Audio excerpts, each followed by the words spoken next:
In contrast to the serene sands of the Sonoran Desert through which the lower Colorado flowed, and the blue and barren hills of the Sierra de los Cutapas, cradling the river valley to the north and west, the delta was lush and fertile, a milk and honey wilderness, as Leopold called it, of marshes and emerald ponds with cattails and wild grasses yielding to the wind, and cottonwoods, willows, and mesquite trees, overhanging channels where the water ran everywhere and nowhere, as if incapable of settling upon a route to the sea. The river, wrote Leopold, could not decide which of 100 green lagoons offered the most pleasant and least speedy path to the Gulf. So he traveled them all, and so did we.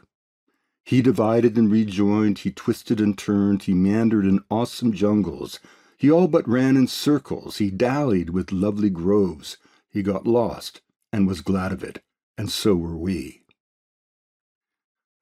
Drifting with the ebb and flow of the tides, waking by dawn to the whistles of quail roosting in the branches of mesquite trees, making camp on mudflats etched with the tracks of wild boar, yellowlegs, and jaguar, the Leopold brothers experienced the Colorado Delta much as had the Spanish explorer Hernando de Alarcón, who first reached its shores in 1540.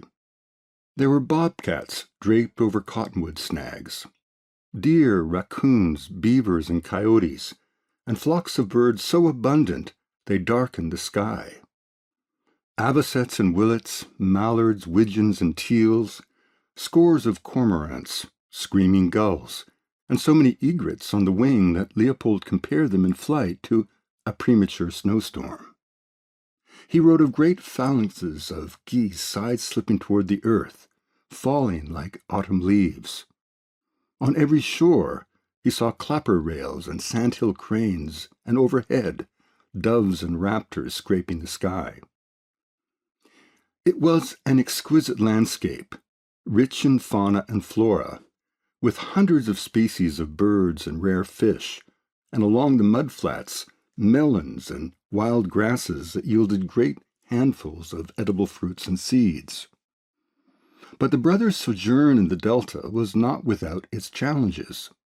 The river was too muddy to drink, the lagoons too brackish, and every night they had to dig to find potable water. The dense and impenetrable thickets of Cachanilla made movement on land almost impossible, leaving Leopold doubtful that people had ever lived in the wetlands. The Delta having no place names, he wrote, we had to devise our own as we went.